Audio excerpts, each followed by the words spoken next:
Ok, voy a empezar por acá. Pregunta. ¿Una? ¿De una vez? Bueno. Jackie.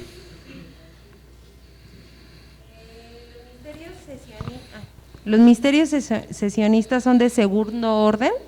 ¿Los qué, perdón? ¿O de primer orden? Los ministerios sesionistas. Ah, los ministerios cesacionistas. Ajá. Son de eso. ¿Son de primer orden o de segundo orden? Ok. ¿Primero o segundo orden? Pregunta. El cesacionismo. Por allá atrás, ¿nadie?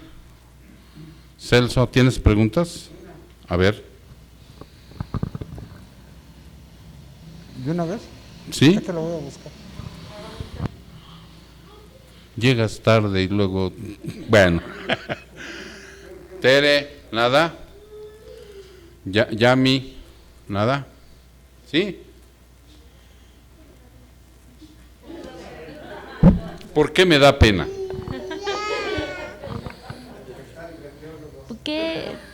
¿Cuál? ¿De qué pasó con las almas que murieron momentáneamente, pero que Jesús resucitó como milagros?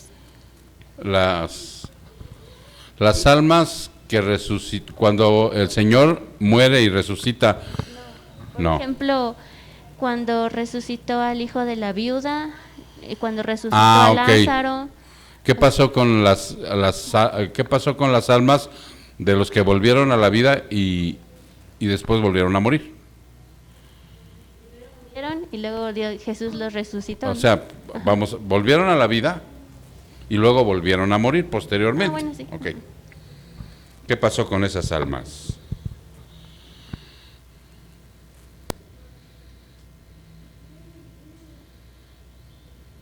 Lo va a poner enfático Lázaro, ¿no? Y ya de ahí nos podemos arrancar. ¿Quién más? Jessie. Es de acerca de la mujer y el dragón. Habla de una mujer, bueno, en el Apocalipsis 12. Apocalipsis. Ajá. Yo tenía la confusión pensando que hablaba de lo que aquí le llamamos la guadalupana. No sé qué tan similar la sea. Mujer de Apocalipsis 12. Ajá. Sí. La mujer de Apocalipsis 12. Ok. Allá atrás, Diana, Iván. Nada. Ah, tú dijiste, bueno, ¿sí o no?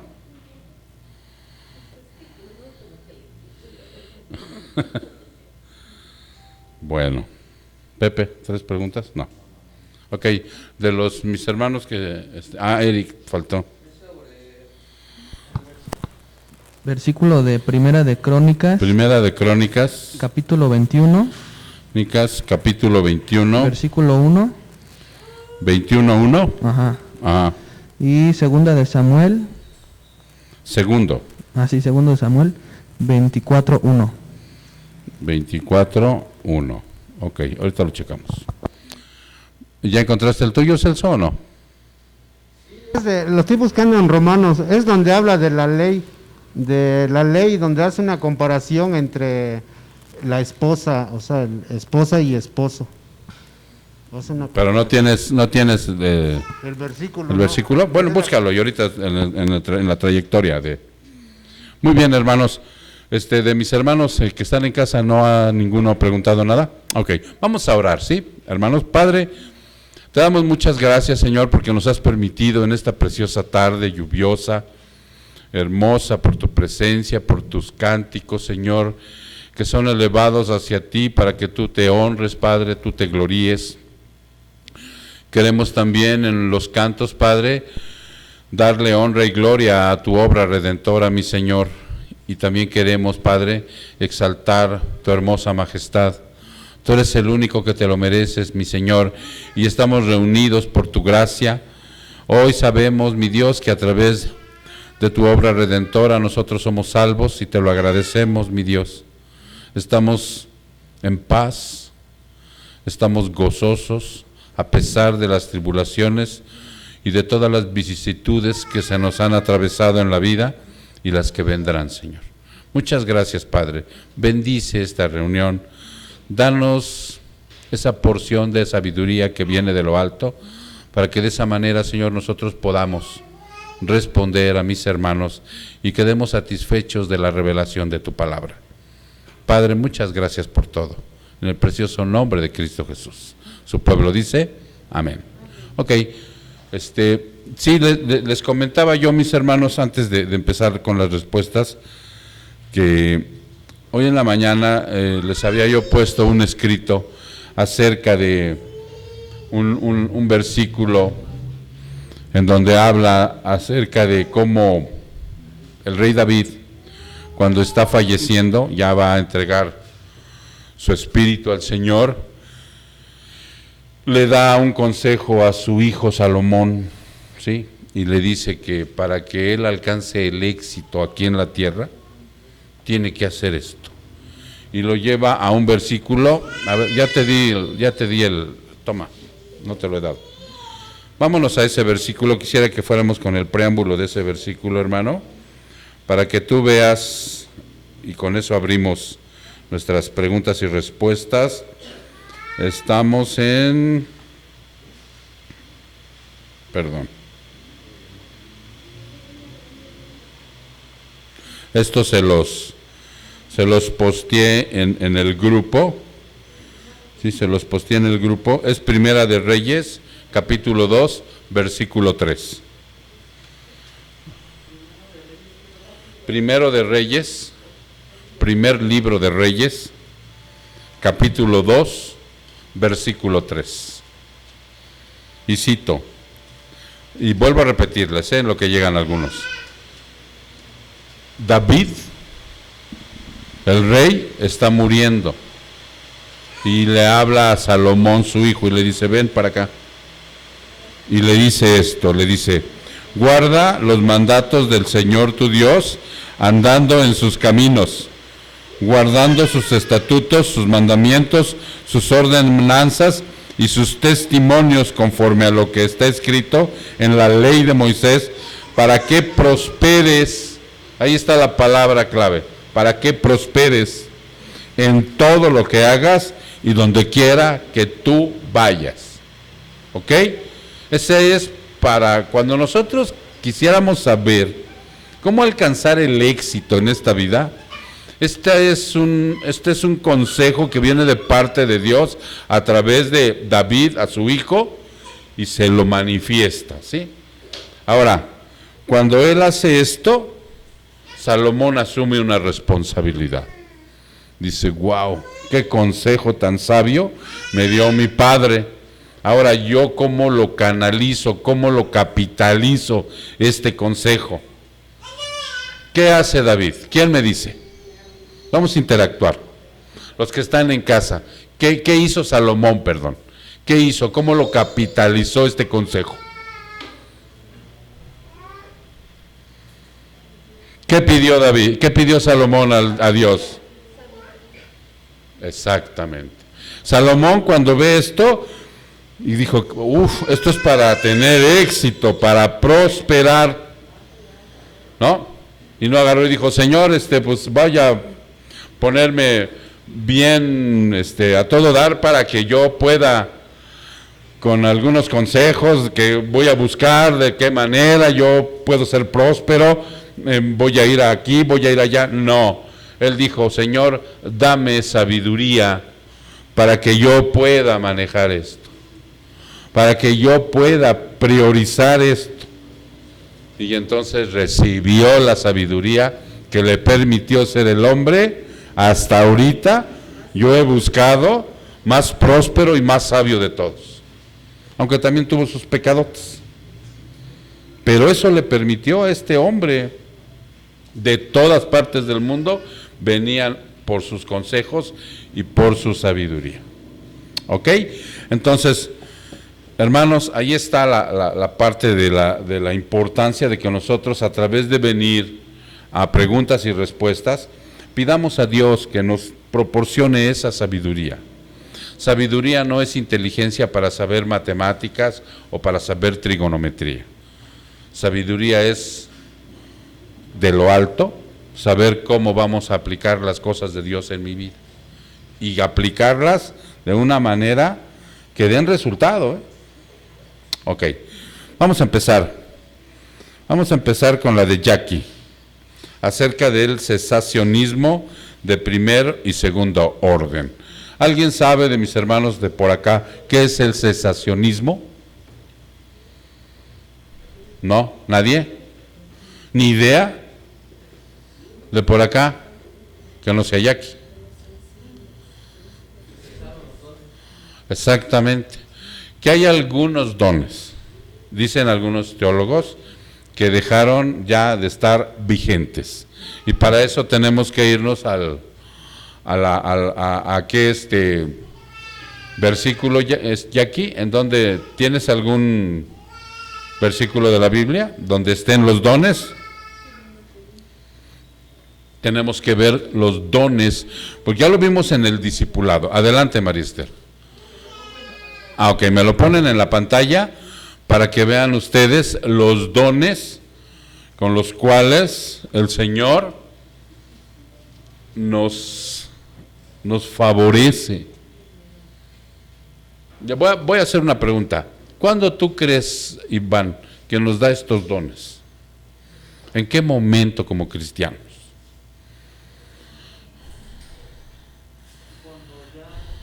Ok, ahorita te doy la palabra a ti.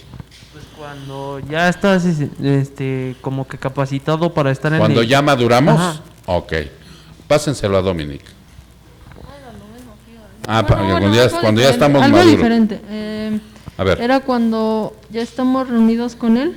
Cuando ya estamos reunidos con Él, ¿en qué momento? ¿Cuando estamos en gloria? No, cuando ya somos sus hijos. Ah, bueno. Eso es muy diferente a lo que dijo Iván. ¿Sí? Y esa es la respuesta correcta que dio Dominic. Él nos da los dones cuando nos hace nacer de nuevo. ¿Tú eres un nacido de nuevo, Iván? Iván 2. Él ya tiene dones. ¿Sí? ¿Tú, Diana? Diana ya tiene dones. Ahora la pregunta es, ¿los conocen? ¿Conocen sus dones? ¿Ya saben de qué don los invistió el Señor? Porque los dones no les dio a todos, ¿no? Ahí están, mire. ¿Ya los vieron? Ok. Entonces a unos les dio uno y a otros les dio otros. Y entonces vamos a ver que el apóstol y el profeta de Faul cesaron. ¿En qué aspecto? Cesaron en que ya no hay descendencia de hombres para ese ministerio. Se terminaron, ¿sí? Dejaron la base, los apóstoles y los profetas, para que posteriormente siguiera el maestro, el pastor y el evangelista. ¿Ok?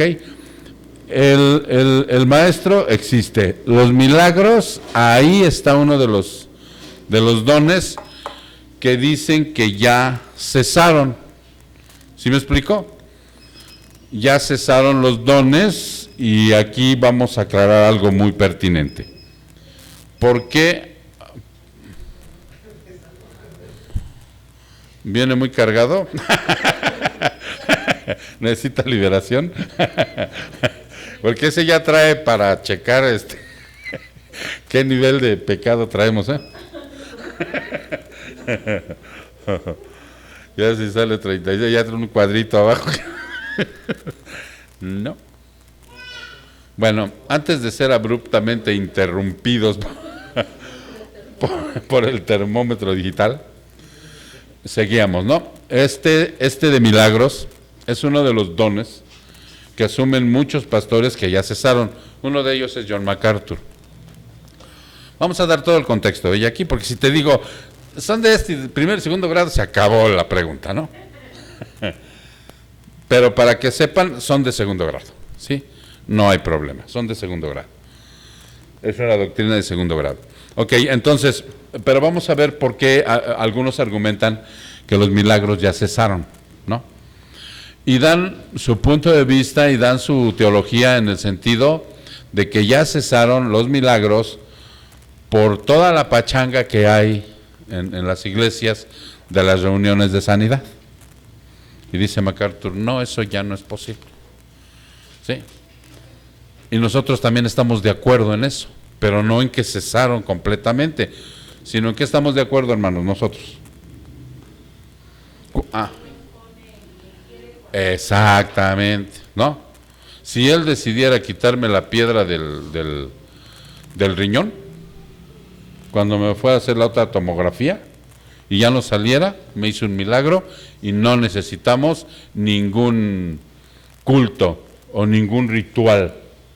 En ese sentido, ya cesaron este tipo de situaciones que antes el Señor hacía por medio de los profetas, por medio de los apóstoles, Él lo hacía, ¿sí me explico? Él sí lo hacía. En ese sentido ya cesaron tanto milagros, las sanidades, ¿qué más? Lenguas. Sucede lo mismo. ¿Se acuerdan que nosotros en lenguas sabemos primeramente qué es hablar en otro idioma? No son lenguas angelicales. Ya es muy poco probable que en una congregación como aquí exista que le den a alguien el don de lenguas y el don de interpretación de lenguas. También se puede dar. ¿En dónde decíamos que es factible que exista este don? Adelante. Por allá en la sierra donde hablan dialectos, ¿no? O donde llegan los predicadores. Los misioneros. Los misioneros que no saben las lenguas o dialectos o idiomas. Exacto. Dios puede obrar ahí. Obrar y darles ese don para que se comuniquen y den lo que siempre ha existido en Hechos 2, que hablen de las grandezas de Dios. ¿Ok? En ese sentido. ¿Qué más? Palabra de sabiduría existe, palabra de conocimiento, fe, ahí vuelve a aparecer dones de sanidad, milagros, la profecía. La profecía, dijimos, tanto que el apóstol como el profeta, como don, ¿ya cesó la profecía? No, ya ven, pónganse abusados, porque como ministerio sí, Marlene, pero como don, ¿quién es el profeta? Por eso se los hago ver, para que ustedes vuelvan a puntualizar. El predicador. Tú eres un profeta cuando vas y predicas el evangelio. Ya llevas esa profecía, ¿no? Pero ya como don sí existe, pero como ministerio ya no. ¿Ok? Distinguir entre espíritus. ¿Qué es eso? ¿Qué es? ¿Tú sabes, Jessy, qué es el discernimiento de espíritus? ¿O qué te imaginas que es? ¿Algo qué? Cuando el pastor, no se puede decir, sabe si alguien viene con un espíritu malo. Ok, eso es lo que, bueno, ya lo mencioné. ¿Tú, Betty? Yo pienso que es por ejemplo, cuando una persona viene mal, en ira, en preocupación, en alguna situación que él traiga personal, sí, se manifiesta de esa forma, no sé si estoy bien. Bueno, esa es precisamente la situación de, ahí no está bien el discernimiento de qué es eso. Pero Elena sabe, ella nos va a decir.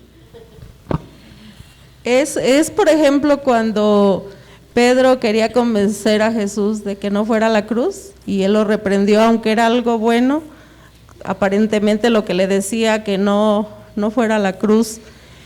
Y él le dijo: apártate de mí, Satanás, porque discernió que lo que él hablaba no era de parte de Dios. No, entonces no sabe leer. No. No, es en otro contexto, eso es una realidad lo que está diciendo de Pedro, pero lo que realmente el discernimiento de espíritu quiere decir es que cuando tú estás oyendo hablar la palabra y ves que esa palabra no es la verdad, hay un discernimiento ahí del espíritu que está hablando.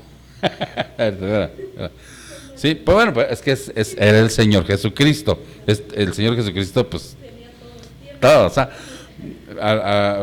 a lo que yo me refiero es que tú, cuando el Señor te da ese don, tú estás escuchando, Jesse, en la tele, una predicación en internet, y estás oyendo a un predicador, y en ese momento, aunque no tengas inclusive el conocimiento, tu espíritu te dice, algo ahí no me checa. Esto como que no va con la palabra, ¿no? Máxime si ya tienes el conocimiento, ¿no? Inmediatamente empiezas a decir, no, esto es un mensaje de prosperidad, este es un, sí.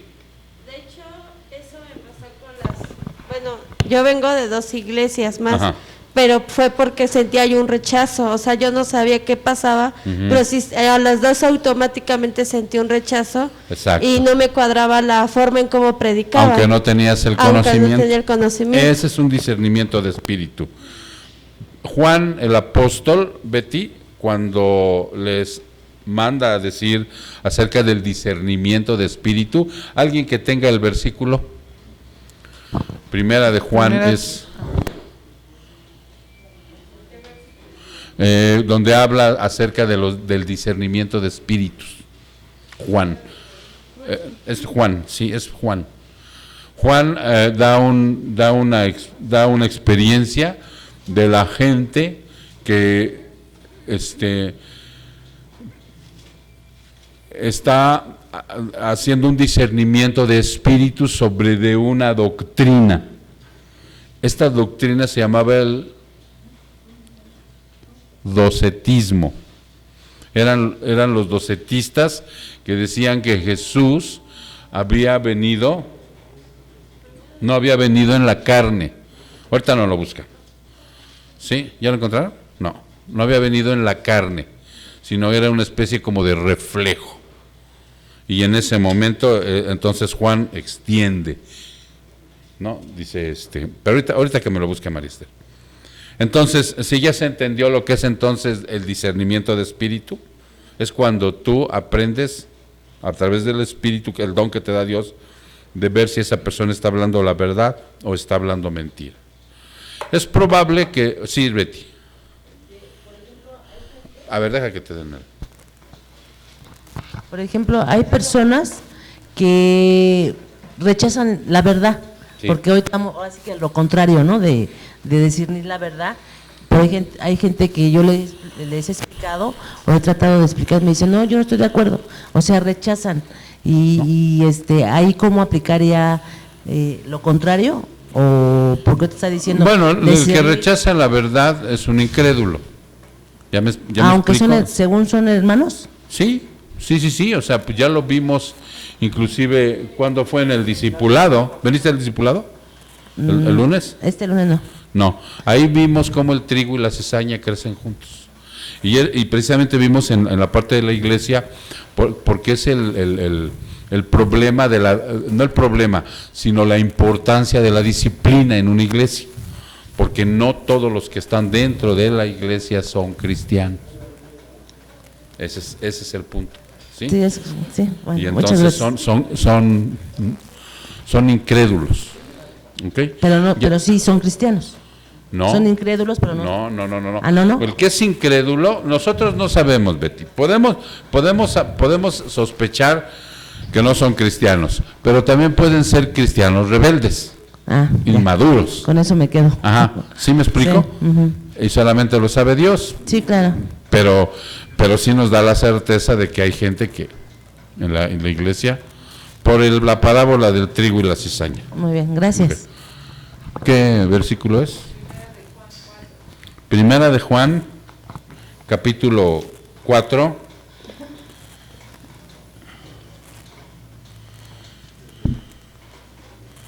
¿Desde cuál, Pepe? Primera de Juan.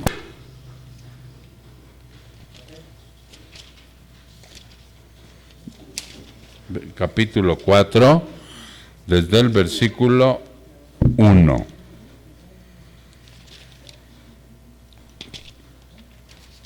Ok.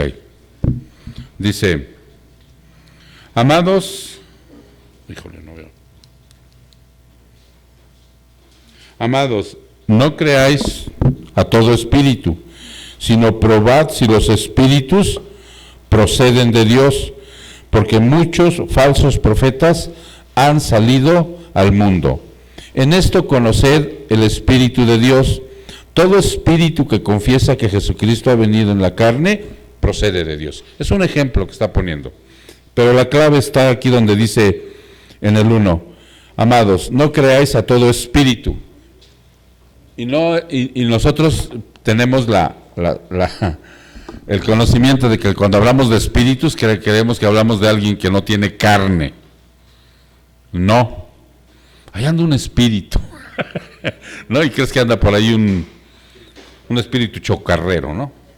Hoy sabemos que las almas ni regresan, ni pasan del otro lado, o sea, el Señor se los tiene prohibido, tapado, ¿no? Cuando por ahí se sucede algo, es un demonio, y a eso le llaman espíritus, chocarreros. Dice, por eso dice, no creáis a todo espíritu, sino probad a los espíritus. ¿De qué está hablando? De probad a la gente que está hablando.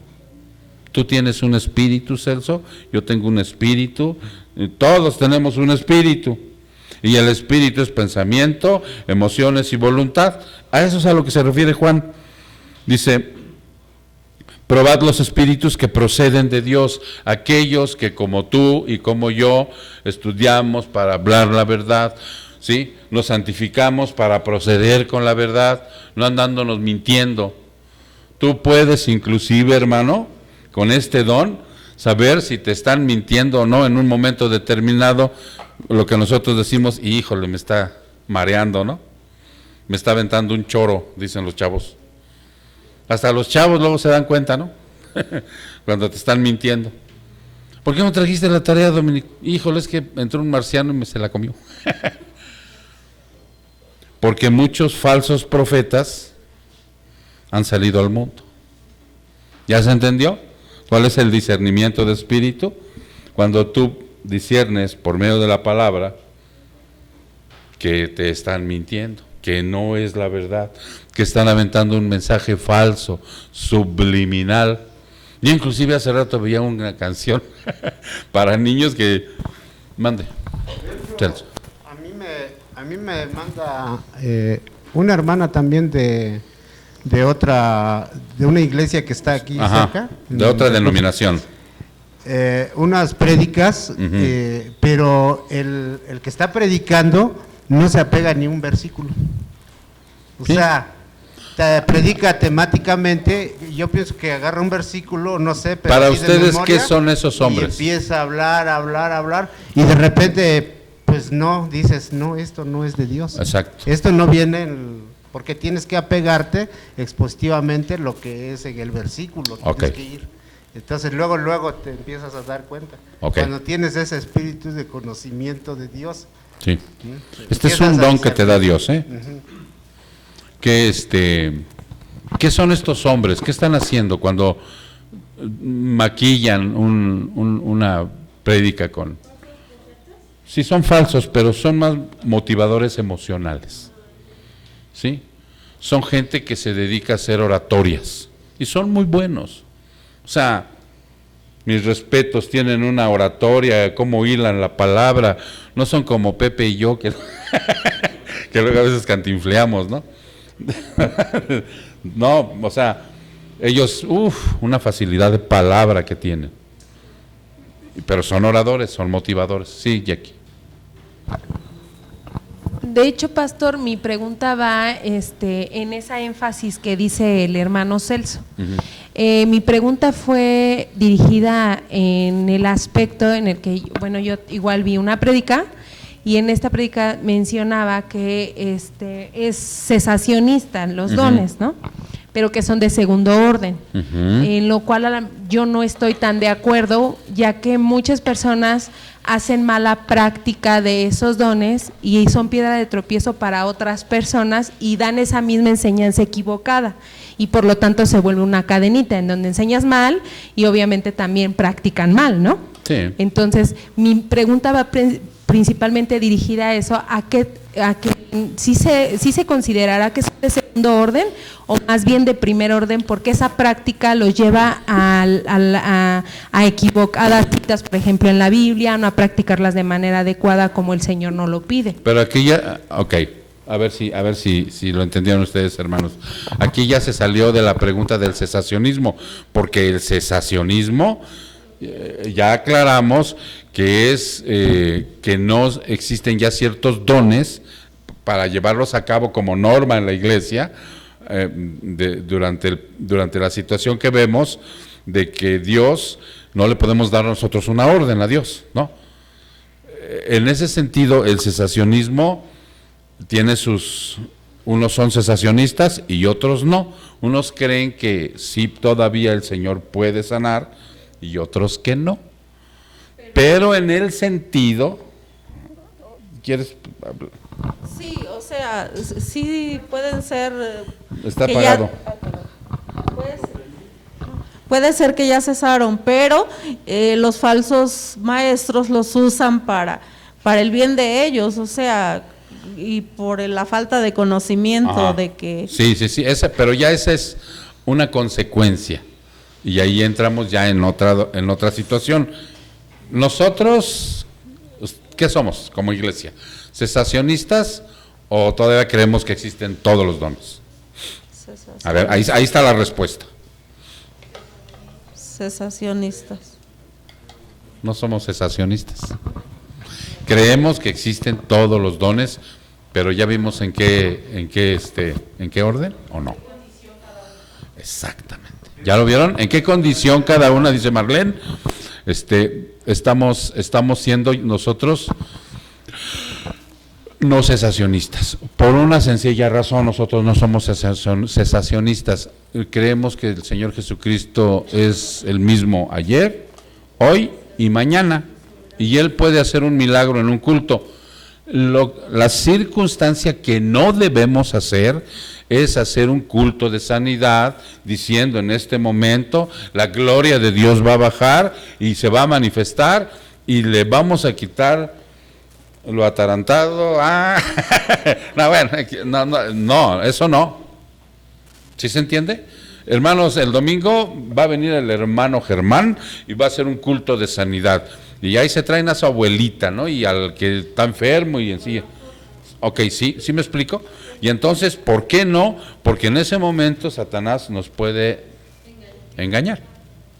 ¿Por qué lo hacen los falsos profetas? Por dinero. Ok, pero sí ya se entendió. ¿MacArthur es cesacionista? Sí, María Esther, adelante.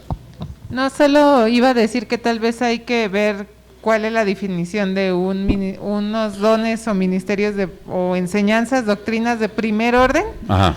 Más bien, ¿cuáles son las doctrinas de primer orden y cuál es la segunda? Okay. Dice aquí, las cuestiones de primer nivel o de primer orden son esenciales para la fe cristiana. Y las de segundo, y estas cuestiones separan a los cristianos de los no cristianos. Las de primer orden. Primer orden. ¿Cuáles son? Son las esenciales para la fe cristiana y hacen la diferencia entre cristianos y no cristianos. Como la Trinidad, la divinidad de Cristo. Exacto. Esos son de primer orden, Jackie. Ok. Hay cesacionistas o no cesacionistas que tienen la Trinidad y no hay problema. Seguimos siendo hermanos. ¿Sí? Síguele. Los problemas de segundo orden o segundo nivel no pueden definir la fe cristiana, pero tienen tal importancia para la organización y función de la iglesia que los cristianos todavía se separan en distintas iglesias y denominaciones, como por decir el bautismo, hay algunas iglesias cristianas que bautizan niños, por decirlo así. ¿Quiénes son? Algunos presbiterianos. Pero el puritano ya, por lo regular no. Ok, ya es eso. Pero sí, ese es de segundo orden. ¿Qué otra cosa de segundo orden? El liderazgo de las mujeres también. Ándale, pueden tener pastoras y son de segundo orden. ¿Sí me explico? Están desobedeciendo. Y cuando se presenten ante el Señor, quién sabe cómo les vaya a ir. Eso sí, en el bema, ya lo hemos visto también. Vayan cuadrándolo, ¿no? Si no queda claro, aunque sea con esta pregunta nos vamos. ¿Sí? ¿Por qué? Porque una persona de segundo orden que está danzando en la iglesia no está obedeciendo, está haciendo un show ahí. Pero si creen en la Trinidad, creen que la salvación es por gracia, a través de la fe, ¿qué más es de primer orden? Que Cristo es Dios, que el Espíritu Santo es Dios, que hay una Trinidad, todo eso. Pero están haciendo... Sí, de norma fe y conducta, pero están haciendo situaciones diferentes a lo que está pidiendo el Señor. Acuérdense lo que dice aquel versículo. ¿Ya se acordaron o no? Y es que luego lo vimos en una pregunta también, y dice que ellos se van a presentar, todos nos vamos a presentar en el tribunal de Cristo. Y cuando se presenten las obras, ¿sí? Y unas van a ser de oro, de plata y de piedras preciosas, y otras de madera, heno y hojarasca, y todas esas obras van a ser pasadas por fuego. Y las que sean de madera, heno y hojarasca se van a quemar, pero la persona no va a ser condenada, sino va a ser salvada. Es salvada ya. ¿Sí? Y va a escapar como si estuviera huyendo de un muro de fuego. No pierde la salvación, pero no va a entregar buenas cuentas. Esas iglesias que yo sí los considero mis hermanos, están haciendo mal las cosas. ¿No? Están haciendo mal las cosas. Pero tienen la doctrina, son considerados cristianos. Pero dentro de... ¿Mande? Ahí donde dice Señor, Señor, no predicamos. Porque, préndanle.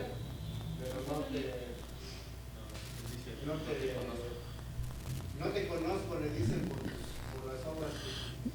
No, ese es otro contexto. Ahí sí es condenación. No, ahí sí es condenación. Cuando se van a pasar al frente a ayudar en la presencia de Dios, van a entregar cuentas. Aunque haya hecho todas esas obras bonitas y todo, Dios no lo va a aprobar. A ver, es que ya nos confundimos aquí. Mira, el versículo que dice, no todo el que me diga Señor, Señor, entrará en el reino de los cielos. Esos no van a entrar. ¿Ya me expliqué? Estos son gente que no es cristiana, que no creyó en la fe. ¿Quiénes son? Testigos de Jehová, mormones, católicos, adventistas e incrédulos. Los que trabajan para la Santa Muerte, que también trabajan en el nombre de Dios, sí. Pero aquí estamos hablando de gente cristiana. Aquí estamos hablando de gente cristiana que está desobedeciendo, o sea, como el famoso cristiano rebelde y maduro, ¿sí? Están haciendo malas cosas. Hay un versículo, yo le voy a pedir a Marister que me lo busque, donde dice Pablo, a mí estoy en prisión y están predicando el evangelio y quieren hacerme sentir mal, mas sin embargo estos que están predicando el evangelio, aunque sea por contienda, yo me glorío. Filipenses, vámonos ahí. Filipenses 1.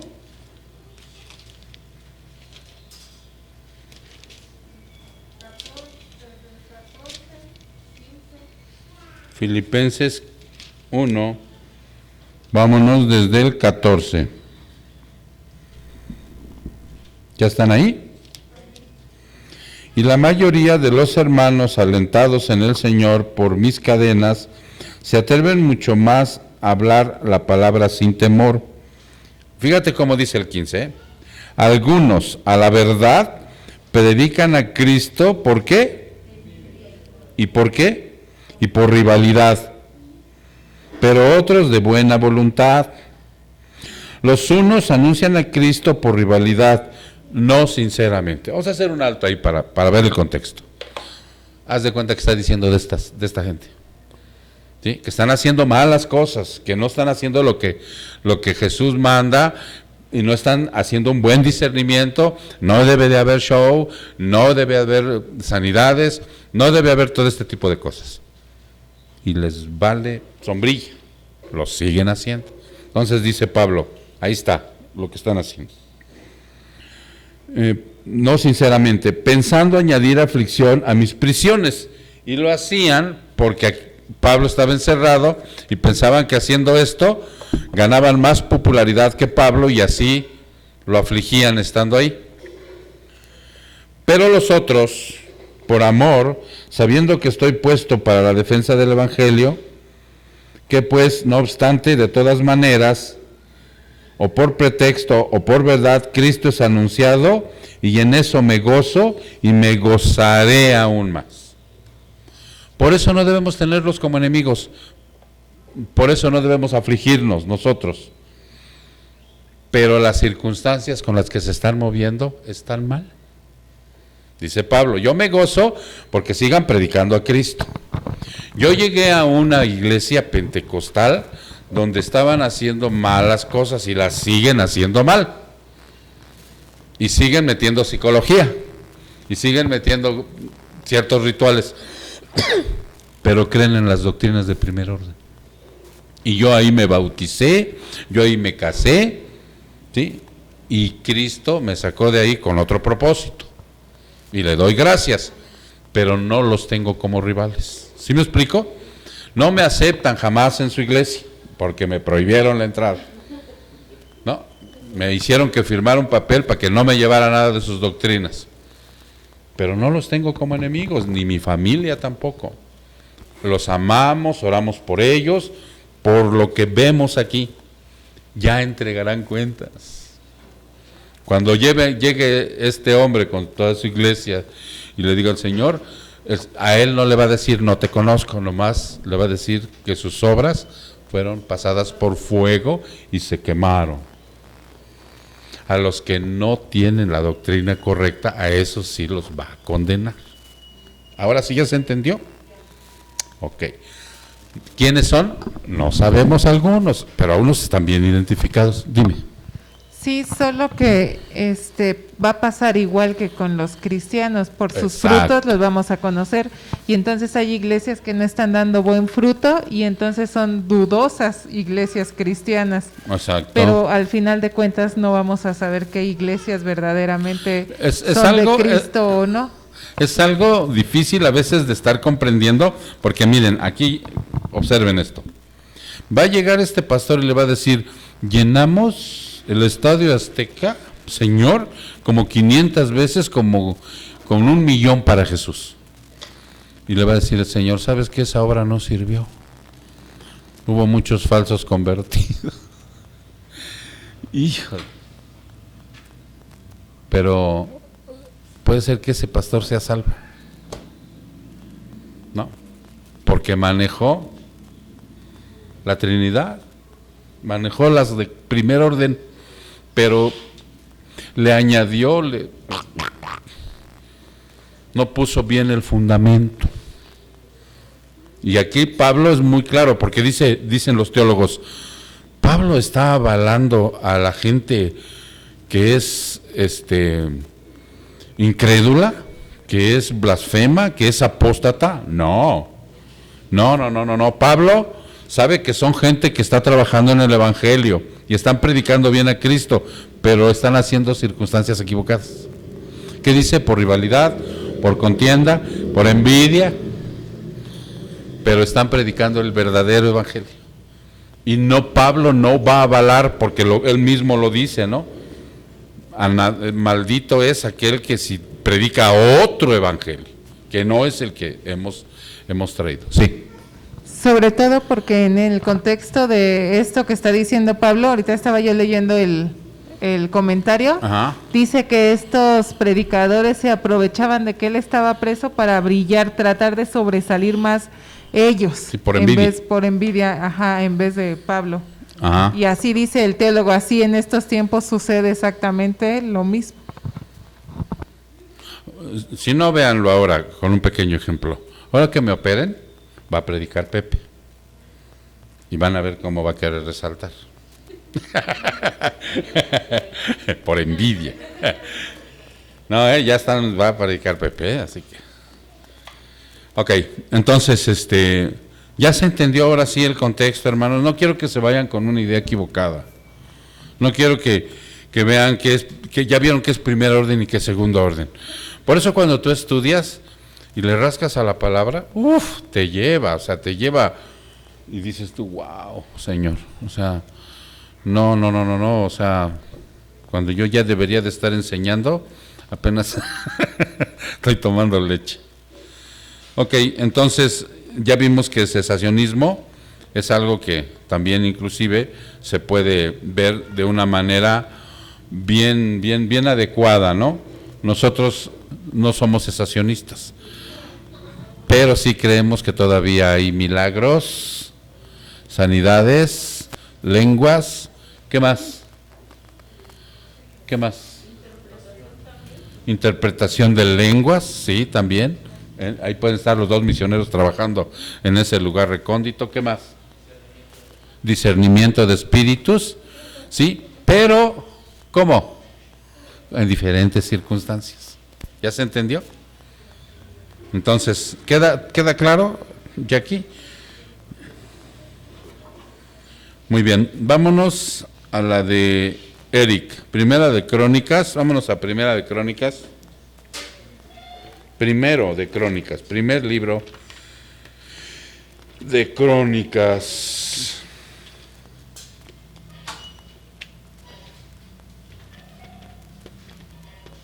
Aquí está.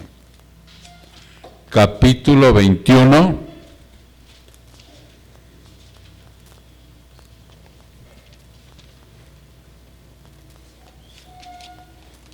Capítulo 21. En el versículo 1. Pero Satanás se levantó contra Israel e incitó a David que hiciese censo de Israel. Y dijo David a Joab y a los príncipes del pueblo: id y haced censo de Israel desde Beerseba hasta Dan, e informándome sobre el número de ellos para que yo lo sepa. ¿Cuál es la pregunta? La otra es de que en el segundo libro de Samuel 24:1 léemela, Eric. Dice, está narrando el mismo suceso, pero dice: volvió a encenderse la ira de Jehová contra Israel e incitó a David contra ellos a que dijese: ve, haz un censo de Israel y de Judá. Entonces esa es mi pregunta, que en un versículo dice Satanás incitó a David y en otro versículo dice Jehová incitó a David. Ajá. Y está narrando el mismo ¿El relato. mismo evento? ¿Seguro? Es el mismo evento. Vamos a ver un discernimiento que dice aquí. Dice Satanás, la mención de Satanás como seductor de David no solo se debe a que los israelitas en tiempos tardíos deducían todo lo malo de este espíritu maligno, sino que en este caso está relacionado con la intención de presentar el plan de David desde un mismo inicio como algo impío, el censo. ¿Ok? Lo que ahora, para ir aclarando, lo que ahora hacen muchos cristianos. ¿Sí se dieron cuenta del discernimiento como dice aquí o se los vuelvo a leer? Se los vuelvo a leer. La mención de Satanás como seductor de David, ¿ok? No solo se debe a que los israelitas en tiempos tardíos deducían todo lo malo de ese espíritu maligno, deducían todo lo malo de este espíritu maligno. ¿Qué está diciendo ahí? Que le echaban siempre la culpa a Satanás. Tú hacías algo por culpa de Satanás. Es Satanás el que anda. Y Satanás para acá y Satanás para allá. Hoy en la actualidad pasa igual. A veces Satanás dice, yo ni... ¿Cómo les decía el otro día? No, está peor que yo. No es ¿Qué pasó, George? Yo lo comentaba la hermanita Esther, ¿no? Que muchas veces dice la palabra que Dios no tienta, Dios prueba. El que tienta es el diablo. Pero Sí. que muchas veces el diablo ni tienta, ¿no? Son nuestras propias concupiscencias, nuestros propios Sí. placeres, ¿no? Es una consecuencia que va de la mano que puede venir, el diablo no conoce, no es omnisciente, no conoce el futuro, pero sí es como un de esos que les llaman peritos, que llegan y dicen, ¿no? Y te ve y dice, anda con, ¿te has entendido? Entonces él es así, Satanás, y entonces va a espolear lo que tú ya andas queriendo por ahí hacer. Ok, ¿ya queda claro eso? A ver, Mariste. Queda claro, ¿verdad? Hasta ahí. Entonces nosotros sabemos que no podemos estarle echando la culpa al diablo, porque tenemos pecado. Y cuando estamos constantemente echándole la culpa al diablo, estamos justificando nuestro pecado. Él me incitó. Aquí dice que David piensa que lo incitó, y los israelitas tenían esa costumbre, dice. Ok. Sino que en este caso está relacionado con la intención de presentar el plan de David desde un inicio como algo impío. ¿Cuál? El censo. ¿Tienes el discernimiento ahí, Matei? A ver, venga. Dice aquí algo difícil de entender. Dice, porque bueno, de acuerdo a la pecaminosidad de este censo da varias situaciones, pero cuando llegamos a esa parte que pregunta Eric, dice, la opinión más probable es que David hizo el censo con espíritu de vanidad y arrogancia, y ser además la usurpación de un derecho divino, pues solo Dios tenía derecho a conocer el número de posesiones y ordenar censos, como verdadero rey de un país que se regía, al fin y al cabo, por teocracia.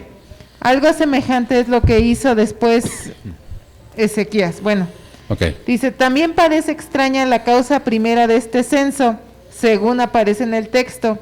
No es extraño que volviese una alusión sin su desagrado, incitase a David, no es extraño que volviese una alusión, sin duda al capítulo 21, a enojarse Jehová contra Israel, pero que en medio de su desagrado incitase a David a hacer el censo, es muy extraño. En todo caso, estamos seguros de que Dios no puede ser el autor del pecado, ni puede siquiera tentar al pecado, según lo que dice Santiago 1:13.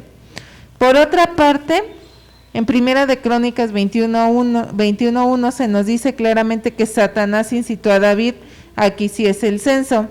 Satanás, el adversario, se lo sugirió a David para pecar, como le puso a Judas en el corazón el entregar a Cristo. Dios, como justo juez, se lo permitió con el objeto de que David aprendiera una buena lección y para que de este pecado de David pudieran aprender los príncipes de este mundo que cuando se ciernen sobre su país los juicios de Dios, tengan motivo para sospechar que sus pecados son la causa de la calamidad y puedan así arrepentirse y reformarse. A ver, vamos a hacer un alto porque ahí ya nos perdimos, ¿no? ¿Cierto? Ok. Vamos a leer este pequeño discernimiento a ver si queda más claro. Está más extractado. Dice, la diferencia entre ambos relatos se explica por la diferencia de tiempo en la redacción de las respectivas fuentes. Ahí hay un indicio.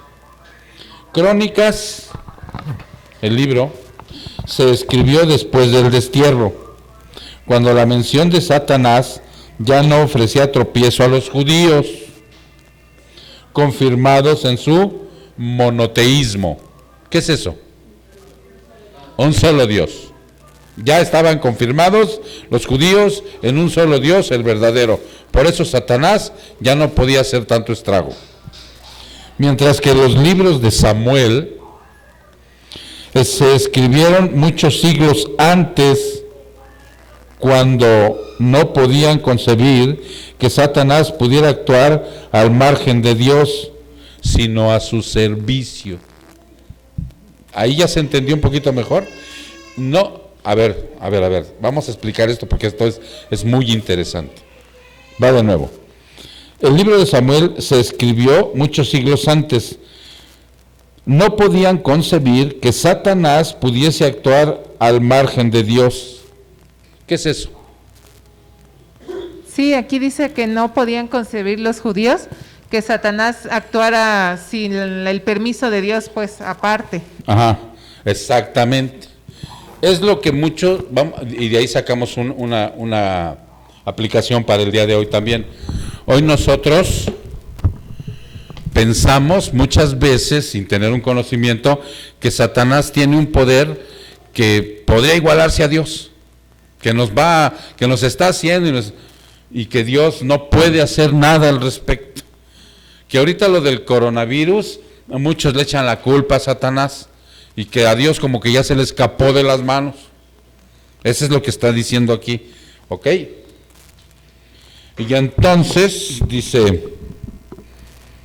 notemos que Satanás no movió a Dios contra Israel.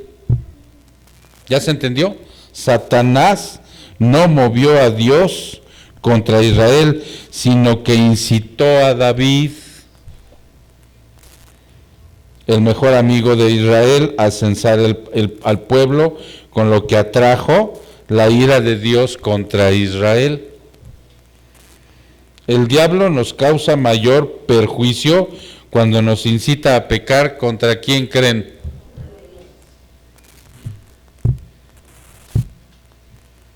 Que cuando nos acusa. ¿Ya se entendió? Ahora sí ya como que hay un poquito más de congruencia con lo que tú preguntas.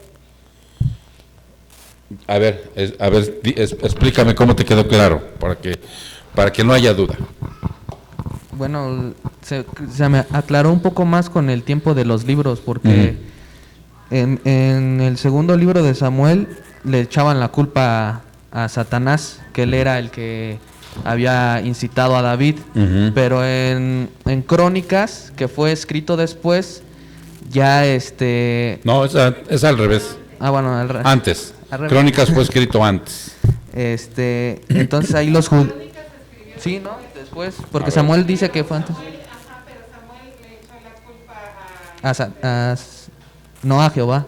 Samuel a Jehová y en Crónicas a Satanás. Nada más, aquí dice, ok. ¿Cuál era el libro que se escribió antes? Crónicas.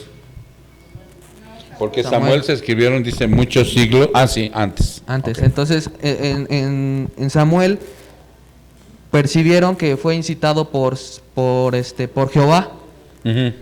No, es que ya me hice bolas. Ya se hizo bolas.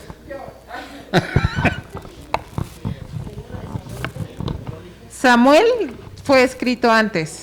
Sí. Y entonces, por el tiempo que fue escrito, la gente no concebía que Satanás actuara solo. Y Crónicas, que fue escrito después, ya la gente judía sí tenía, sí podía saber que tenía la conciencia de que Satanás, de aquí dice, por decir, mientras que cuando se escribió varios siglos después, Primera de Crónicas, la intervención del diablo ya no causaba desasosiego a la mentalidad judía.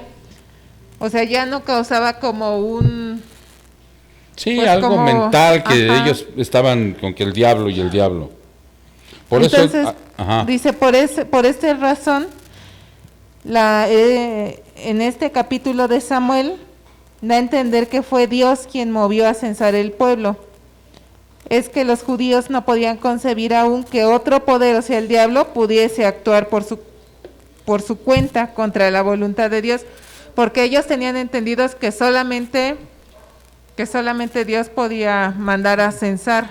Y entonces los judíos no les hacía acá, o sea, no les checaba que Satanás hubiera movido. Ahora a nosotros nos queda claro, hermanos, que Satanás está a la orden de Dios, ¿sí? Cuando él va y hace un desajuste donde tenga que hacer un desajuste, es porque Dios se lo permite.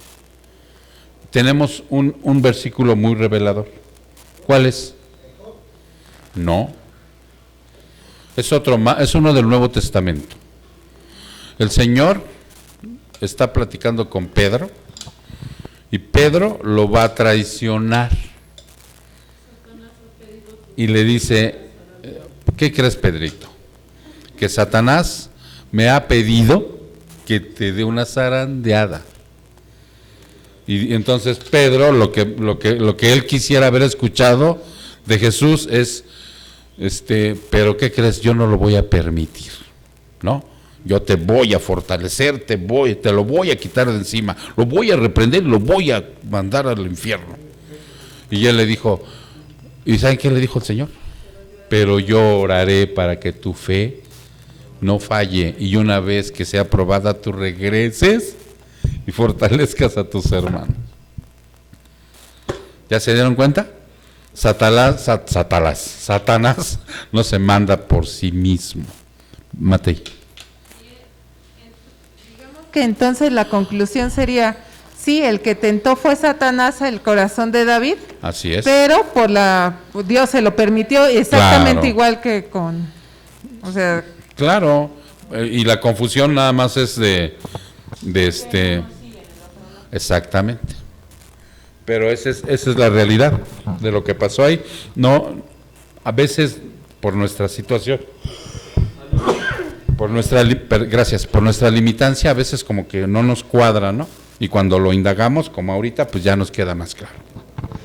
Perdón, porque aquí nada más en la conclusión dice, Dios como justo juez se lo permitió a Satanás con el objeto de que David aprendiera una buena lección y para que este pecado pueda ser de ejemplo para los demás que venían. Ahora fíjense lo que sucedió con este censo. El Señor le dijo, no hagas el censo. Y él dijo, hago el censo. Y hace el censo y cae en pecado. Porque se van todos a la guerra y él se queda. Y ya ven su pecadote que cometió. O sea, hay consecuencias de la desobediencia.